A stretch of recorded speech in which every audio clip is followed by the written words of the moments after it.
Bonjour à tous, je suis ravi de vous retrouver pour ce nouveau Facebook Live consacré un peu à la vie d'après, hein. On a appelé cette émission, alors on est très créatif, la Déconfine Week. Je vais vous présenter et on va leur donner la parole toute la petite équipe de Dr Good que vous voyez maintenant apparaître. Salut les amis. Alors, salut. Alors, nous avons en haut à droite là, le Major Movement, c'est Grégoire. Salut Greg. Emmanuel Horn. Oui, Michel. Salut Emmanuel. On revient à toi tout à l'heure, Emmanuel, avec les questions sur notre bien-être et sur la façon dont on peut avoir une bonne estime de soi tellement importante en ce moment. Nathalie Simon. Salut Nathalie. Salut. Championne de France de planche à voile, de windsurf, je sais plus. On dit comment maintenant? On dit comme tu veux, c'est la même chose. C'est du surf avec une voile dessus. Voilà. Très bien. Zach, bonjour. Alors, Zach, c'est, c'est le macramé skiing, le roi du macramé. C'est toi qui as fait tout ce qu'il y a derrière? Absolument, c'est moi qui ai tout fait. Et tu vois, ce sont des choses que j'ai fait faire pendant le confinement. Par exemple, tu vois ça, c'était une activité que j'ai mis en ligne pour les parents et leurs enfants ou pour les grands enfants, parce que par exemple, moi je suis vraiment un grand enfant. Et l'idée pour moi qui d'habitude est sur les réseaux sociaux et qui a fait plein d'ateliers partout en France, c'était de réussir à trouver une façon de rester connecté malgré le Covid et de trouver des activités faciles à réaliser pour tous sans avoir à acheter du matériel. Et par exemple, ça, cette petite fleur en papier, elle est faite dans un magazine de décoration de Scandinavie. Voilà.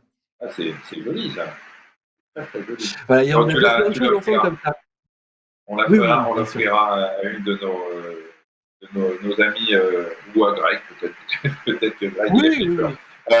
Alors, théoriquement, on va peut-être avoir Marine L'Orphelin qui va nous rejoindre tout à l'heure. On savait qu'elle fait partie de la team Dr Good. Peut-être une question pour toi, Emmanuel. Quelles vont être les conséquences psychologiques pour les enfants qui sont seuls à la maison avec des parents qui travaillent? Ça devient très compliqué. Là, la question, c'est sur les enfants, mais je te pose la question aussi sur les parents. Enfin, c'est toute la famille, finalement, qui se retrouve dans une nouvelle situation. Parce on avait trouvé, en fait, un nouvel équilibre en se retrouvant tous dans le confinement. Alors, ça n'a pas toujours été très facile, hein. On a vu beaucoup circuler pas mal de blagues sur la gestion des enfants. Les parents ont aussi découvert qu'enseignant, c'était un métier. Mais effectivement, pour beaucoup, je pense qu'on a trouvé un point d'équilibre. Et là, avec le déconfinement, ce point d'équilibre, il est remis en cause à nouveau. Il y a encore des changements. Chacun peut repartir dans sa propre vie. Maintenant, l'idée, c'est de garder les graines de bien-être qui ont été semées pendant cette période pour que vraiment, quand on se retrouve, eh bien, on puisse se rendre disponibles les uns pour les autres et essayer de retrouver cette osmose, parfois ce temps suspendu qu'on a pu avoir en famille les uns avec les autres. Après, il ne tient qu'à nous de faire que ça perdure, en fait. C'est vraiment une question presque d'autodiscipline. On est en période de déconfinement, mais il y en a pas mal qui restent chez eux quand même par le télétravail. Les enfants ne vont pas tous à l'école, hein, on l'a vu, donc il va falloir les occuper. Donne-nous un petit truc que tu pourrais nous conseiller. Il y a un truc qui est sympa à faire avec les enfants, c'est d'acheter dans les... Alors, il y a des magasins spécialisés comme ça dans la création, c'est de l'argile. Moins salissant que l'argile, il y a quand même la pâte à sel. C'est quand même tu vois, on a tous un peu d'eau et de farine et du sel à la maison, où il y a même maintenant plein de recettes avec du papier mâché, de la maïzena. Enfin, il y a plein de recettes maison qui ne salissent pas les murs pour faire des activités avec les enfants. On trouve ça où les recettes? Toi, sur ton blog, Alors, j'imagine qu'il y en aura très rapidement sur Dr Good. Voilà, je vais m'en occuper. Voilà, comme ça c'est fait. Et sinon, Docteur Pâte de sel.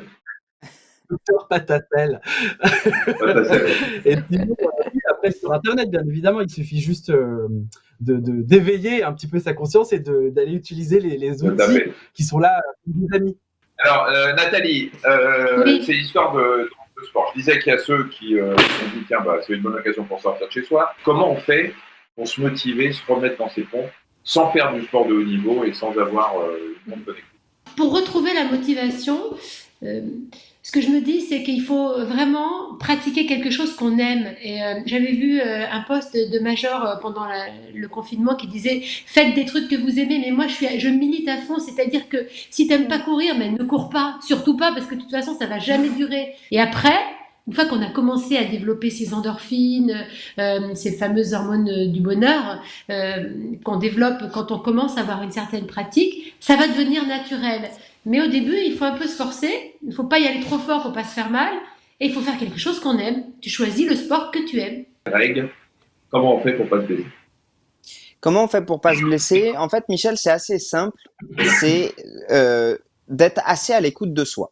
Donc, en fait, le meilleur conseil qu'on peut donner pour éviter de se blesser, c'est d'être patient, c'est d'être progressif dans votre mise en charge.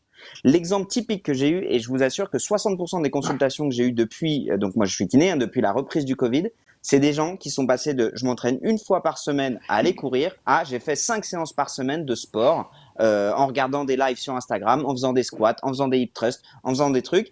Les douleurs principales que j'ai, ce sont des douleurs de genoux, des douleurs d'épaule, qui sont deux articulations intermédiaires avec beaucoup de tendons et qui, si jamais on n'a pas un bon recrutement des fessiers pour les genoux et un bon recrutement de l'omoplate et du dos pour l'épaule, sont plus souvent exposés à des types de tendinopathie. Donc, on adapte le niveau d'entraînement. On n'essaie pas forcément de faire comme les coachs, on s'adapte à soi. Si vous êtes habitué à faire une séance par semaine, continuez sur 2 séances, 3 séances max. Si vous faites 2 séances par semaine, faites 3 à 4 séances max. Eh ben, on va saluer notre amie Marine, qui est, paraît-il, arrivée.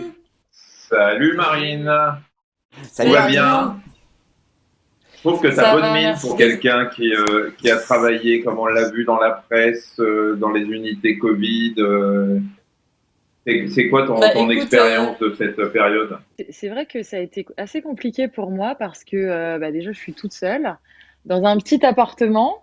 Alors, j'ai la chance d'avoir un appartement assez lumineux et une vue un peu dégagée. Donc, heureusement, j'avais du coup cette impression de pouvoir respirer. Mais je n'ai pas de cuisine équipée. Donc, la pâtisserie, j'ai essayé, mais c'était pas ça. Du coup, j'ai réussi à pousser un peu les meubles et à faire pas mal de sport. Alors, parce que, comme le disait Major, hein, moi, j'ai pas changé finalement vraiment mes habitudes. Je suis très sportive au quotidien.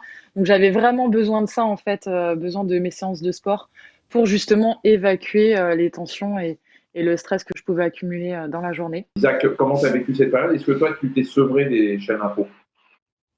C'est un conseil, pardon, excuse-moi, mais parce que là, ce live, il est là pour donner des conseils aussi aux gens qui sont encore angoissés aujourd'hui. Et je pense que ça peut être un des conseils qu'on peut leur donner, en dehors du macramé. Ouais, complètement. Tu sais que je vais te faire un macramé, c'est forcé. Mais je vais faire ça. Non, mais comme Nathalie, alors moi au début je regardais un petit peu et en fait très vite je me suis rendu compte que je me rendais pas service, c'est que je rendais absolument pas service à mon entourage, à la communauté qui me suit, à tous les gens qui attendaient de moi de faire ce que je sais faire le mieux, c'est-à-dire rester positif, rester joyeux, partager de la joie, dire que en fait on a tous un soleil intérieur et qu'il suffit juste de l'allumer de temps en temps. Et du coup j'ai décidé complètement de couper en fait ces infos. C'était beaucoup trop difficile pour moi de connaître le nombre de morts, de savoir qu'il faut prendre le métro, pas le métro, un masque, pas un masque. Donc je me suis dit, en fait, je pense que Zach, ce que tu peux faire pour rendre service à tous les soignants, c'est rester chez toi, partager ce message, faire des lives quotidiennement. Et donc j'ai mis en place des lives, des goûters tous les jours. On prenait le goûter avec les personnes qui avaient envie d'être là. C'était vraiment très chouette. Et du coup, je crois que j'ai appris encore plus de choses sur moi. Ça m'a fait prendre encore plus conscience de l'importance de ma mission de joie et de soleil. Il y a des gens qui portent le masque, des lunettes, une capuche sur la tête, un mouchoir ou un foulard en bas au cas où il y aurait de l'air qui passerait, des gants. C'est quand même étonnant parfois. Hein. Voilà, c'est vrai que c'est important d'essayer de rester mesuré. Si vraiment les peurs sont paroxystiques, moi vraiment j'inviterais à consulter. Là, je pense que c'est le moment d'aller voir des psychologues et de se faire aider. Maintenant, quand la peur elle est plus légère, il y a des choses plus simples qui peuvent nous aider. Par exemple, la respiration. Et puis également tout ce qui est méditation pleine conscience qui peut énormément nous aider. Moi, je sais que je pratique et du coup, finalement, faire attention à mes gestes faire attention, être en conscience de la façon dont je me meus, voilà, de tous mes gestes, c'est quelque chose qui me coûte pas trop parce que j'ai un peu cette habitude d'essayer d'être assez consciente dans le moment présent de mon corps, de mes sensations, de mes gestes. Donc du coup, j'ai eu l'impression vraiment que ça m'avait aidée dans cette période. Alors moi je vois des gens, je sais pas ce que tu en penses Marine, mais moi je vois des gens qui portent le masque avec les gants dans leur voiture alors qu'ils sont tout seuls. Là, moi, c'est des Non mais voilà, informations, moi. c'est un exemple type, Mais- c'est un exemple type de l'excès de prudence et d'inquiétude. On nous a posé une question sur les masques. Qu'est-ce que tu penses des masques faits maison, Marine? C'est une question qu'on a. Bah, les masques faits maison, pourquoi pas? Après, encore une fois, le plus important, c'est de bien l'utiliser. C'est de l'utiliser dans les bons moments, donc les moments où on va être en contact avec les autres, de pouvoir le laver, de pouvoir le faire sécher correctement. Et puis après, moi, j'ai vu des choses qui m'inquiètent un petit peu aussi. On voit des masques jetés dans la rue, ça va devenir un déchet. Je pense aussi à l'environnement. Voilà, votre masque. Bah, je pense aux gens qui les ramassent, surtout aux gens qui font le jetez-le, quoi. nettoyage Bah dans les ouais. rues. Ça va être, Alors, je sais pas, Nathalie, tu as levé la main pour me montrer Greg ou tu as levé la main pour Aussi. parler? Les deux. J'ai juste une petite astuce justement pour les gens qui sont assis toute la journée, c'est de remplacer la chaise par un Swiss ball. Et ça, Greg peut-être pourra me confirmer. Ça te permet de C'est ça, vraiment, moi, au bureau. voilà, de pas avoir mal au dos, de toujours travailler les muscles profonds. Et c'est une petite astuce pour justement éviter d'être scotché sur la chaise et de finir par avoir des escarres. En fait, ce qui pose problème, c'est plutôt l'inactivité. Quand on est en position assise, vraiment, on a une inactivation de nos muscles. Et souvent, c'est pas quand on est assis qu'on a mal. C'est quand on est assis pendant très longtemps ou quand on va avoir besoin de se lever, de bouger. Et finalement, c'est à ce moment-là que je peux me créer des douleurs. L'exemple que je donne souvent, Michel, et vous qui êtes un ami de la poésie, c'est qu'il y a plein de situations où c'est mieux de varier de position. Voilà. Et donc, en fait, c'est un peu ça qu'il faut garder en Ne tête. l'encourage pas, s'il te plaît. Les psys le disent souvent, mais à la fin de la journée, faites 2 colonnes, une colonne moins et surtout une colonne plus. Et vous verrez que même si la colonne moins est pleine de trucs qui vous ont emmerdé toute la journée, il y a forcément un petit truc positif qui s'est passé ce jour-là. Vous le mettez sur le côté dans la colonne positive et vous ne pensez qu'à ça. Oui, Zach. Oui, non, je voulais juste ajouter que même si la colonne moins est bien remplie, sachez qu'il y a toujours du positif dans le négatif et qu'il y a des leçons à apprendre de cette case moins. Voilà. Et une fois de plus, voyez le verre à moitié plein. Merci les copains et puis on Merci. se retrouve très bientôt. Je rappelle que vous faites partie du team de l'équipe Dr Good et qu'on est en train de travailler pour que toute cette petite équipe, et il y aura d'autres gens qui vont nous rejoindre, d'autres personnes qui ont des expertises, pour que toute cette équipe vous propose très bientôt des programmes, des conseils, tout ce qu'on a essayé de faire et toujours avec le sourire. Salut les copains. Salut à tous. Salut. Ça peut faire le titre d'un magazine, ça. Tiens, salut les copains. Salut les gars.